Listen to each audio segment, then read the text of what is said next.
भारत की आवाज। भारत की आवाज में आज हम बात करेंगे एक जन नागरिक की बात। हमारे देश में जो आज पॉलिटिक्स में घटनाक्रम चल रहे हैं और पूरे देश में जो इस वक्त हालात बने हुए हैं, उस हालात के ऊपर एक आम आदमी क्या सोचता है, उसकी क्या व्यथा है, या वो इस सारी सिचुएशन के बारे में अपनी क्या फीलिंग्स रखता है, इस बारे में आज हम बात करेंगे। इस सारे मुद्दे के ऊपर बात करने के लिए आज हमने अपने गेस्ट बुलाया है अपने स्टूडियो में सीनियर जर्नलिस्ट राजेश ढींगरा जी को, जो जर्नलिस्ट टर्न एंटरप्रेन्योर भी हैं। तो इस तरह से ये एक पत्रकार के नाते भी अपना जो पक्ष रखेंगे और दूसरी तरफ एक कॉमन मैन के नाते भी अपने पक्ष। ढींगरा जी नमस्कार and welcome to our show. नमस्कार करण जी। सर एक बड़ा पहला सिंपल क्वेश्चन, हमारी जो भारत की इस वक्त जो पॉलिटिक्स की हालत है वो किसी से छुपी हुई नहीं है, और उसमें जो आज की डेट में हालात बनते जा रहे हैं, हम पिछले 2 सेशन से देख रहे हैं कि पार्लियामेंट नहीं चल पा रहा है। सर इसके बारे में आप क्या कहेंगे? करण जी, मुझे लगता है कि ये ना टीजर्स हैं जो रिलीज किए जा रहे हैं डिफरेंट पार्टीज की तरफ से। मतलब एक यूनाइटेड फ्रंट है जो नया बना है, जिसको हम इंडिया का नाम दिया गया उनकी तरफ से। वो नाम ठीक है गलत है, that is a separate issue. और दूसरा है एनडीए अलायंस। अब 24 का इलेक्शन सामने है जी। उससे पहले अभी 4 स्टेट्स में इलेक्शन होने जी, 4 में हो चुके हैं इस साल। 370 की वजह से जम्मू कश्मीर का पता नहीं है होना है या नहीं होना, और नेक्स्ट ईयर फिर इलेक्शन से पहले 2 स्टेट्स के बाद। ये सारी चीज़ें हैं, उसको उसी संदर्भ में देखना चाहिए, उसी से जोड़ के मुझे लगता है। तो हम ये कह सकते हैं कि जो ये सारे हालात चल रहे हैं 2024 के लिए जो स्क्रिप्ट है वो लिखी जा रही है। बिल्कुल उसी में मुझे लगता है कि उसी एंगल से इसको देखना चाहिए, ना कि इसको और किसी तरीके से इसको देखना चाहिए। अब सर अगर हम बात करें कि जैसे मणिपुर का एक मुद्दा है, कहने में ये आ रहा है कि ये मई महीने में शुरू हुआ, और ये जस्ट बिल्कुल जब पार्लियामेंट सेशन शुरू होना था उससे 4-5 दिन पहले ये सांप बाहर निकल के आया। तो ऐसा भी नहीं लगता कि ये भी एक प्लान था जो इस वक्त बिल्कुल टाइम पे निकाला गया ताकि पार्लियामेंट डिस्टर्ब हो सके? नहीं, इसको दोनों तरीके से देखा जा सकता है, हर सत्ता पक्ष का और प्रतिपक्ष का, जिसमें अपना अपना देखने का नजरिया है। आप अगर सत्ता पक्ष की तरफ से देखते हैं तो ये प्लांटेड स्टोरी हो सकती है, लेकिन प्लांटेड हुई कहां से? एक्चुअल में हुआ तो उस चीज को हम डिनाई नहीं कर पाएंगे। जो भी हुआ बहुत गलत हुआ, उस पर पूरा देश शर्मिंदा है और होना भी चाहिए, और ऐसी चीजें पहले भी होती रही हैं, ये भी इस पे कोई मना नहीं किया जा सकता, लेकिन होती रही हैं। ये सोच के हम इस चीज पे पर्दा डाल लें, ये बिल्कुल गलत है। लेकिन सर बात ये है ना कि ये मई महीने का वीडियो जुलाई में ही रिलीज होता है, बात यहाँ पे भी कहीं ना कहीं फिशी तो है ना। देखो, वो चीजें किसने शूट किया, किसने रिलीज किया, वो एक अलग बात है। वो फिशी है या नहीं है, ये तो मुद्दा ही नहीं है। मुद्दा है कि ये हुआ, और अब तक सरकार की नजर में क्यों नहीं आया, सरकार ने कार्रवाई क्यों नहीं की, वो तो एक अत्यंत शर्मनाक चीज है। तो दूसरी तरफ जो ऑपोजिशन कह रही है, जिसके लिए बहस चल रही है, दूसरी तरफ राजस्थान के मिनिस्टर ने यही बात कही है, तो उसको बेचारे को उसकी कुर्सी छीन दी। देखिए, चीजें हर बंदे का अपना सोचने का नजरिया है। ये कहता है तो बात अलग होती है, जहाँ मेरी सरकार है और वहाँ कुछ होता है तो चीजें अलग होंगी, दूसरे की सरकार है वहाँ चीजें अलग होंगी। वो डिपेंड करता है कि किसकी सरकार है और ऊपर कौन बैठा है। वो सारी चीजें उसी चीज के हिसाब से चलती हैं, बल्कि मैं करूँ तो वो ठीक है, आप करो तो गलत है। लेकिन जब वो कुर्सी आपके पास आ जाएगी तो चीजें उल्ट हो जाती हैं, उनकी नजरिया देखने का बदल जाता है। यही चीज तो सुप्रीम कोर्ट ने भी कहा है कि जहाँ पे तो आपकी अपनी राज्य की सरकार है, आपका देखने का नजरिया कुछ और है, जहाँ पे ऑपोजिशन पार्टीज की सरकार है वहाँ पे देखने का नजरिया कुछ और है। देखो, आज चीजें दो नहीं रही, हम इंडिया वर्सेस एनडीए नहीं है, अब CGI chief justice of India versus NDA और वर्सेस इंडिया है, 3 हो गए इसमें। हम तीसरे रोल को हम इग्नोर नहीं कर पाएंगे, क्योंकि उनका रिटायरमेंट का जो टाइम है सीजीआई का, वो इलेक्शन के बाद का है, नवंबर 24 का। तब तक ये इलेक्शन हो जाएंगे, तब तक बहुत कुछ चीजें क्लियर होनी है, बहुत सेंसिटिव मुद्दे जो हैं उनके हाथ में हैं, और वो पूरा एक दिशा देंगे कि इलेक्शन कैसे होनी है और किसके अंडर होनी है, किसकी सुपरविजन है। सर लेकिन इस चीज में एक चीज और भी है कि सीजीआई जो है वो कई मुद्दों पे तो बहुत जल्दी एक्शन ले लेता है, और कई मुद्दों पे वो बिल्कुल इग्नोर हो जाता है। तो कहीं ना कहीं ऐसा भी लगता है कि सीजीआई भी कहीं ना कहीं पार्शियल टाइप में है, या आप उसको उसकी भूमिका भी कहीं ना कहीं डिबेट में? देखिए, हर मुद्दे पे एक्शन लेना ना सरकार के बस में होता है, ना सीजीआई के बस में होता है, ना किसी और के। हमें भी लगता है कि बहुत सारी चीजें सीजीआई को जो संज्ञान जिसको हम बोलते हैं कि वो लेना चाहिए, तो कोई नहीं लेता। जब एक जगह पे ले लिया, कोई रेप केस हो गया, जैसे निर्भया कांड हुआ था, जैसे ही निर्भया कांड हुआ ऊपर से मैसेज आया जुडिशरी को हर जगह पे कि जितने केसेस हैं फास्ट ट्रैक कोर्ट में डालो और उनको क्लियर करो। उससे पहले क्यों नहीं हुआ? उनको खुद जो लोकल लेवल पे है, हाई कोर्ट लेवल पे है, तो उन्होंने क्यों संज्ञान लेके ये नहीं किया? तब तक वो कुछ नहीं है, ऊपर से डायरेक्शन आती है तो होता है। हमारी बदकिस्मती यही है कि यहाँ पे न्याय मिलता नहीं है, ये मिलता है तो बहुत देर से मिलता है, और बहुत रिफॉर्म की अभी जरूरत है, क्योंकि अगर देखा जाए तो जितने केस पेंडिंग है, कई बार तो कितने साल निकल जाते हैं, 20 साल, 30 साल, आपको खाली ये बताने के लिए कि मुझे मेरा कोई कसूर नहीं है, तब आपको बरी कर दिया जाता है। अब इसी से सर मिलता जुलता कल एक केस हुआ जो हरियाणा के पूर्व मिनिस्टर थे गोपाल कांडा जी। अब उनको 10 साल के बाद उनको बड़ी क्लीन चिट मिल गई है कि वो गीतिका केस में बरी हो गई, जबकि उसमें सुसाइड नोट था। उस लड़की की मदर 6 साल के बाद, 6 महीने के बाद सॉरी, खुद सुसाइड कर गई, लेकिन अब वो भी कह रहे हैं कि मेरे खिलाफ तो कोई सबूत ही नहीं बचे। देखिए, बात वही आती है कि कोर्ट कहता है कि हम इमोशंस पे नहीं जाते, सबूत बेस पे जाते हैं। सबूत, अब सबूत क्या है? जो उसका गवाह बना, ठीक है, विटनेस है, वो विटनेस पे पहुंचे ही नहीं, वो बाहर चला गया। जब धीरे धीरे करके वो सारी परतें जब कोर्ट ने खोलनी शुरू हुई, तो जिस बेस पे वो बना हुआ था सारा केस, उसमें कोई विटनेस ही नहीं है, तो कोर्ट के पास अल्टरनेट क्या है? कुछ नहीं। जब विटनेस नहीं है तो फिर तो होता है कि सारी जो चीजें ये कंकॉक्टेड है, ये फ्रेम्ड है, बिल्टअप स्टोरी है, उसको छोड़ो, बरी करो, आगे बढ़ो। तो सर अब इसमें एक जो मेन चीज जो इशू है, अब जिस पे 4-5 दिन से जो पार्लियामेंट नहीं चल पा रही है, विपक्ष ये कह रहा है कि हम इसके ऊपर बहस चाहते हैं। वो एक पर्टिकुलर आर्टिकल में जाते हैं जिसमें लंबी बहस होनी चाहिए। सत्ता पक्ष ये कह रहा है कि हम बहस करने को तैयार है, लेकिन हम किसी और आर्टिकल में जाते हैं जिसमें सीमित बहस होगी। लेकिन एक जो चीज कॉमन है कि बहस तो दोनों करना चाहते हैं, चाहे सीमित हो चाहे लंबी हो, लेकिन शुरुआत तो कर लेनी चाहिए। तो देखो, दोनों का अपना नजरिया है। मेरे को समझ नहीं आता कि सरकार को क्या दिक्कत है लंबी बहस करवाने में। आप 4 दिन वेस्ट कर देते हो, लेकिन आप 2 दिन की बहस नहीं करते जी। ये भी बड़ी शर्म की बात है। दूसरी बात है, आप 2 दिन नहीं करते, आप शुरू तो करो, ठीक है, फिर जो होगा उसके बाद जो मर्जी करो आप। लेकिन वो अपने अड़िए पे वो दिखाना चाहते हैं कि हम कितने सेंसिटिव हैं, कितने इशू पे हम इसको छोड़ देंगे नहीं। हम जो बेटियों के साथ ऐसा जो दुर्व्यवहार हो रहा है या जो महिलाओं पे अत्याचार हो रहा है, हम उसको कितने सीरियसली ले रहे हैं, वो ये शो करना चाहते हैं। और वो ये भी शो करना चाहते हैं कि हम सारे इकट्ठे होकर किस तरह सरकार को रोकने की क्षमता रखते हैं।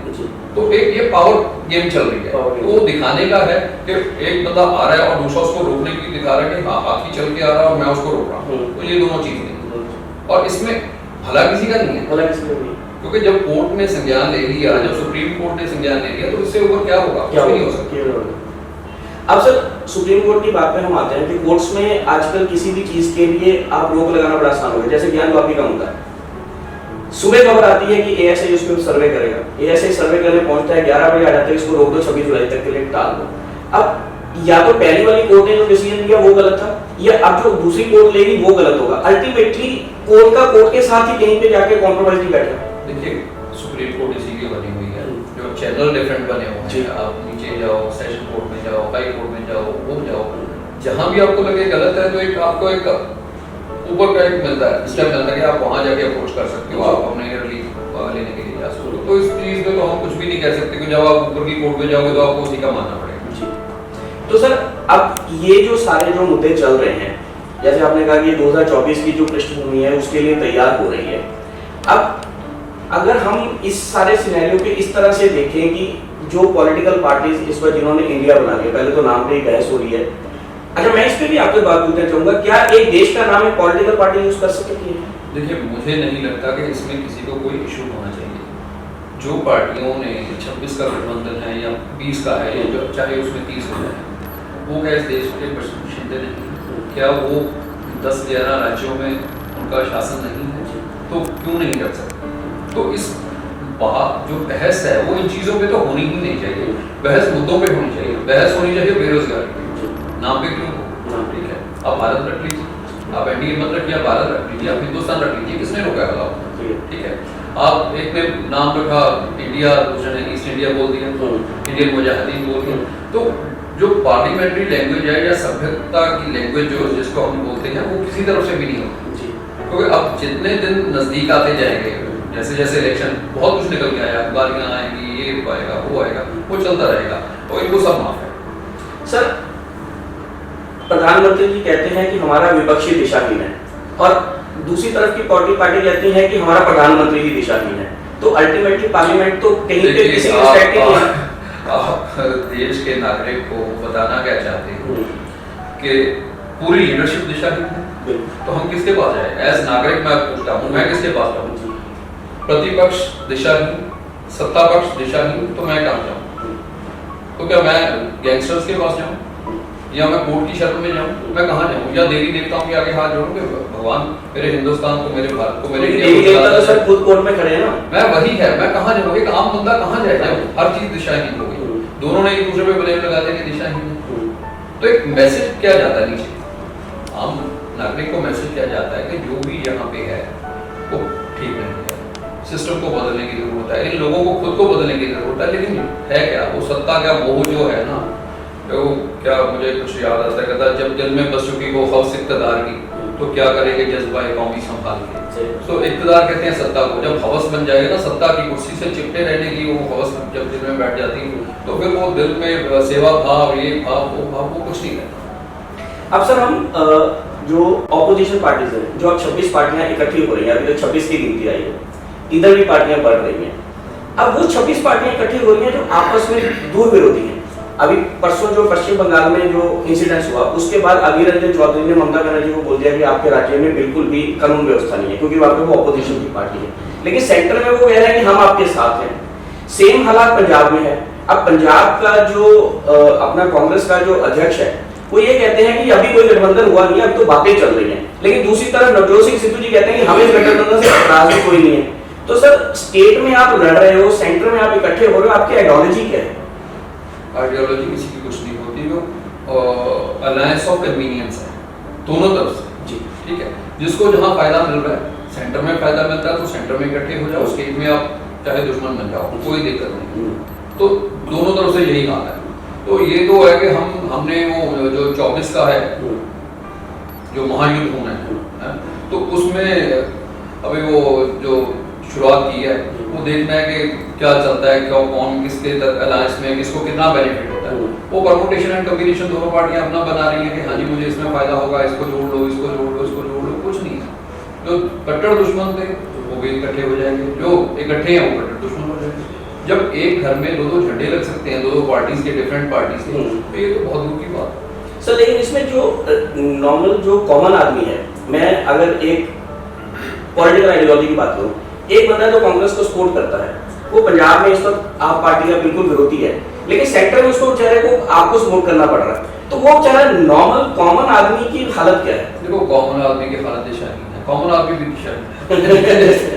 जिस तरह दोनों सत्ता और प्रतिपक्ष दिशाहीन है, तो इसकी दिशा कैसे बन सकती है? वो जाए तो जाएगा, वो जाता है कि 15 लाख रुपए आपके अकाउंट में आएगा, हो जाता है कि घर घर में नौकरी मिलेगी, हो जाता है कि आपको बिजली फ्री मिलेगी, आपको पानी फ्री मिलेगा, आपको सेहत सुविधाएं फ्री मिलेगी, और बला फ्री वीज जो रेवड़ियाँ कहते हैं या जो भी कहते हैं वो कहता है यार चाहे ये आए या ये आए, मेरा हाल तो यही रहना, मैं तो देखता हूँ मुझे फ्री में कौन सा लंगर मिल रहा है, मैं तो वो उसी में खुश हूँ। तो मेन आपका जो वोटर है वो वही 70-80% जो है लोग हैं, वो जो हालात इतने बुरे हैं, जिनको खाने के लिए अनाज नहीं मिल पाता, उनको आप 5-5 किलो की जगह 10 किलो अगर आप गेहूँ बोल दोगे तो खुश हैं, इतने भी खुश हैं, क्योंकि उनको अपने चूल्हे की ज़्यादा चिंता है। उनको ये है कि मेरे घर में सब्जी बनेगी कैसे, मेरे घर में रोटी बनेगी कैसे, मेरी छत कैसे होगी। ये छोटी छोटी चीज़ें उनके लिए बहुत मायने रखती हैं। सर अभी आपने जो बात की फ्री की, मैं उस मुद्दे पे आना चाहूँगा कि क्या एज ए कॉमन मैन हमें नहीं ये दिख रहा कि ये चीज़ अगर हमें फ्री मिल रही है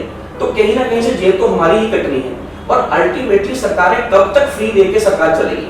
देखिए कुछ चीज़ें हैं वो बहुत ज़रूरी है, वो देनी चाहिए। मैं हमेशा उसका पक्ष रहा हूँ। एक लेवल है कि उस लेवल से नीचे जो लोग हैं उनके पास कुछ नहीं है, खाने के लिए नहीं है, उनके छत नहीं है। आप यहाँ से निकल के चले जाइए, अपने ऑफिस से निकले बाहर जाइए, आप देखेंगे कि ब्रिज के नीचे लोग सोए पड़े हैं, वो रहने के लिए उनके पास छत नहीं है, वो महीनों तक वहीं पड़े रहते हैं। पुलिस आती है, वहाँ से भगा देती है, वो दूसरी जगह पर पहुँच जाते हैं, तीसरी जगह पहुँच जाते हैं, खाने के लिए वो लंगर में बैठ जाते हैं, काम नहीं है उनके पास, वो जाए कहाँ? तो उनके लिए ये चीज़ें बहुत ज़रूरी हैं जो लेवल से नीचे हैं। लेकिन अगर आप बोलो कि मैं इनकम टैक्स पेयर हूँ, मैं 20 लाख इनकम टैक्स देता हूँ, आप मुझे बोलोगे आपकी भी बिजली मैंने फ्री कर दी, आपका पानी फ्री कर दिया, आपके लिए बाकी चीज़ें मैंने फ्री कर दी, तो ये क्यों किया जाए? तो वो चीज़ें गलत है। जिसको चाहिए उसको दो, जिसको नहीं चाहिए उसको आप जबरदस्ती दे रहे हो, खाली कि ये भी हमारा वोट बैंक बना रहे हैं, क्योंकि वो माउथपीस है। आज एक गरीब आदमी माउथपीस नहीं होता, वो वोट बैंक होता है। बड़ा आदमी जो एक लेवल पे पहुंच जाता है वो आपका माउथपीस बन जाता है, वो आपकी एडवोकेसी करता है, ठीक है। अब उसको खुश करने के लिए आपने उसको भी रेवड़ी दे दी, नीचे के लिए वो जरूरत है लेकिन ऊपर के लिए हो रही है। सर इसमें एक बात और भी जुड़ के आती है, जो हमारे देश में जो रिजर्वेशन की कैटेगरी है, हमारी रिजर्वेशन जो है वो हमारी जो कास्ट बेस्ड सिस्टम के ऊपर है कि फला फला कास्ट को रिजर्वेशन मिलेगी, फला फला को नहीं मिलेगी, जबकि ऐसा नहीं होना चाहिए कि कास्ट बेस्ड ना होकर ये फाइनेंशियल बेस्ड होना चाहिए।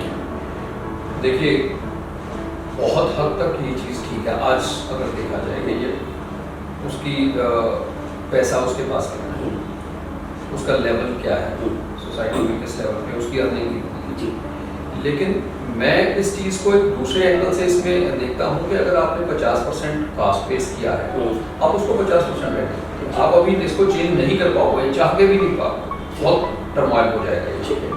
आप बोलोगे जिसको हमने आपकी सोसाइटी में ही रहेगा, आपके सेगमेंट में ही रहेगा, वो SC है, ST है, OBC है, BC है, उसी में रहेगा, लेकिन जिसको हमने एक बार दे दिया या 2 बार दे दिया, 3 बार दे दिया, उसके बाद उस फैमिली में नहीं जाएगा, या वो जब एक इनकम लेवल स्टेटस पे आ गया तो उसका खत्म हो जाएगा। अभी क्योंकि ये कौन नहीं करने देना चाहता, ये लीडर, क्योंकि एक बार एक लीडर बन गया और रिजर्व कॉन्स्टिट्यूएंसी में आ गया, वो जीत गया, उसने खूब नाम कमाया, खूब पैसा कमाया, सब कुछ कमाया, पेंशन लग गई, सब कुछ हो गया सब, फिर उसका बेटा आ जाता है, फिर उसका बेटा आ जाता है, फिर उसका, वो उसी फैमिली में है, वो क्यों आए, वो रिजर्वेशन उसको क्यों मिलेगी? या एक बार आपने एडमिशन ले ली, आपने एडमिशन में ले लिया, जॉब में ले ली, जब आपने जॉब ली या एडमिशन ली किसी पर्टिकुलर रिजर्वेशन लिए, उसके बाद आपको प्रमोशन भी चाहिए, उसके बाद आपके बेटे को भी वो रिजर्वेशन चाहिए, उसके बाद उसके बेटे को भी चाहिए, वो चीज़ नहीं होनी चाहिए। आप ये लेकिन अभी हमारा सिस्टम उतना नहीं है कि हम इसको चेंज कर पाएंगे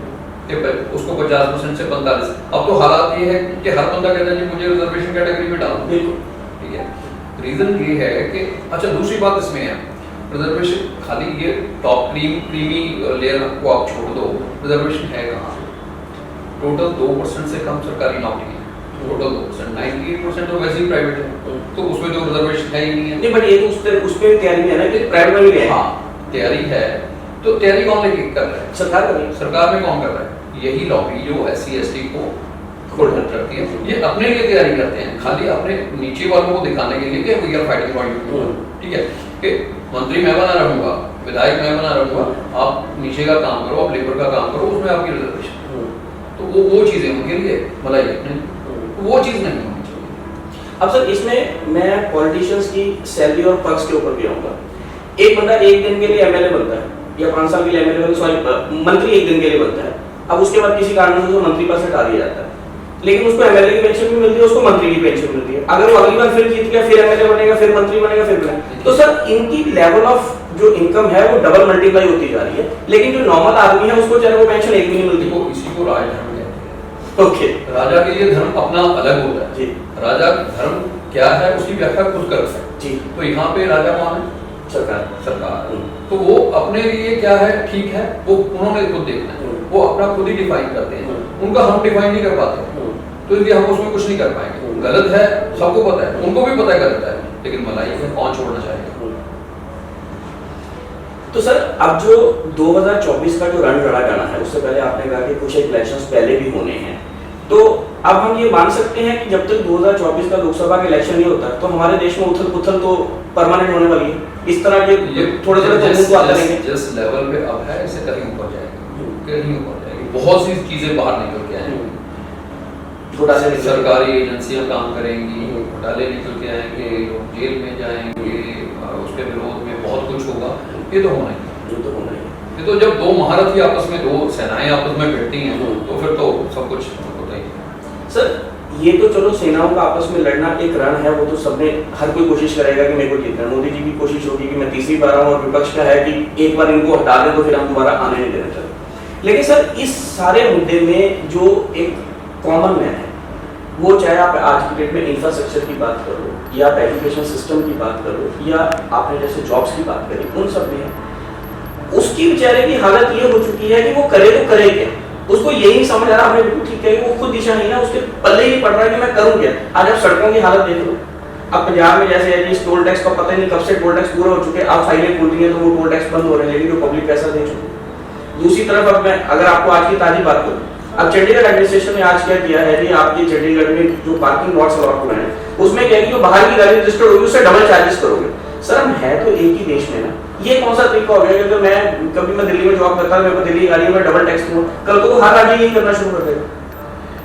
देखिए जो रेवेन्यू है वो ना स्टेट में बढ़ रहा है ना सेंटर में बढ़ रहा है, कहीं नहीं बढ़ रहा है। उनके जो एक्सपेंसेस हैं वो काफ़ी लेवल के ऊपर तक जा रहे हैं। आप जीडीपी वर्सेस जो डेट रेशियो निकाल लेंगे वो ग्रेजुअली उसमें इंक्रीज है, ठीक है, ओवर द ईयर्स। मैं ये नहीं कहूँगा कि एकदम से आ गया, क्योंकि ओवरऑल जीडीपी बढ़ी, ओवरऑल इकॉनमी बढ़ी, तो उस लिहाज से वो रेशियो भी बढ़ गया। लेकिन प्रोपोर्शनली अगर देखा जाए तो ज़्यादा है।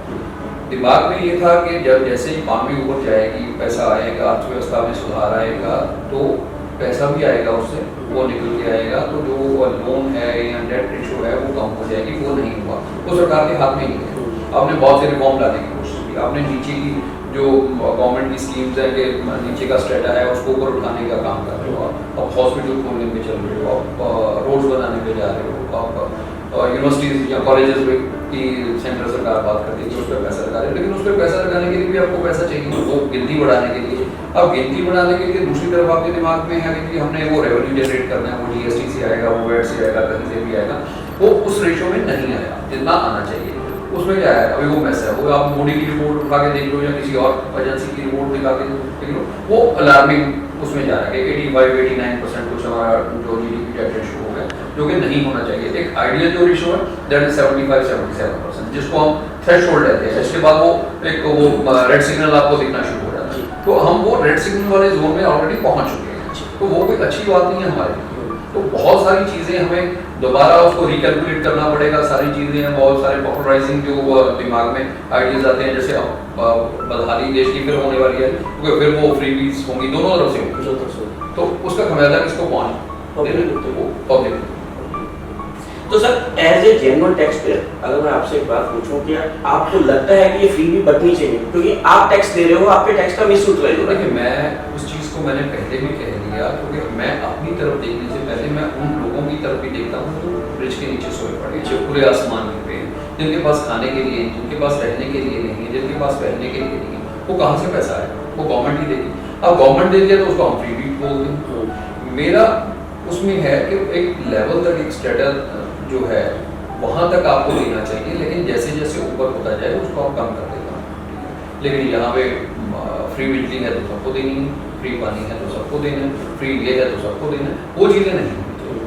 आपने एक गस्टेड ऑफिसर बना रखे हैं, आपको पता है कि आप उसके सैलरी में डिडक्शन जो है इनकम टैक्स की वो आप ही कैलकुलेट करते हो और आप ही आपके डिपार्टमेंट ही वो डिडक्ट कर देते हैं। आप उसका 10 साल का 5-6 लाख इंकम टैक्स डिडक्ट कर रहे हो, लेकिन उसको 600 यूनिट दे रहे हो, बिजली 300 यूनिट दे रहे हो। अभी पंजाब की बात कर रहे हैं क्योंकि हम उसी एरिया में बैठे अभी ये डिस्कशन कर रहे हैं, तो आपने टोल की बात की कि टोल कब का खत्म हो चुका था, कलेक्ट किया जा रहा है, लेकिन मैं उस चीज़ पे नहीं आता क्योंकि मुझे उसका आइडिया नहीं है किस टोल जो बैरियर है उसका कब खत्म हुआ या कब तक कटा जा रहा है। लेकिन ये है कि जैसे जैसे टोल टैक्स बैरियर खत्म हो रही है, आप सड़कों का हालात जाके देख लीजिए, आप संभालने वाला 2-2, 3-3 फीट के गड्ढे हैं।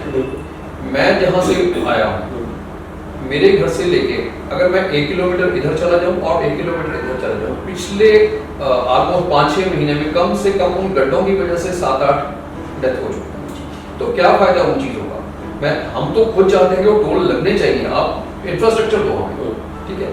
वो गाड़ी जो हमारी जो जिसकी वीर एंड टीयर है, जो 10,000 किलोमीटर में होती थी वो 2,000 किलोमीटर में हो रही है, वो गड्ढे ही, तो वो जो आप खाली जिसको रेवटी कहते हैं, किसी के लिए वो ज़रूरत भी है, वो मेरे लिए रेवटी हो सकती है, मैं कहता हूँ मुझे मत दो, मुझे उसकी ज़रूरत नहीं है, लेकिन जिसको ज़रूरत है उसको चाहिए।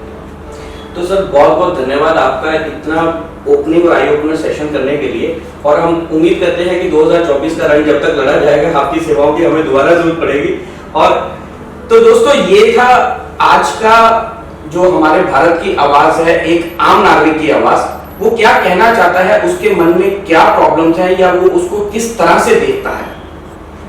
अगर आपको ये वाला एपिसोड पसंद आया तो अपनी राय जरूर देखिएगा, और आपकी राय के साथ ही हम जो है नए नए मुद्दों को आगे उठाने में कामयाब हो पाएंगे और इन्हीं सबको मिलाकर बनेगी भारत की आवाज। तो देखते रहिए हमारा channel Jazbaat, no theory no fiction, only Jazbaat of India.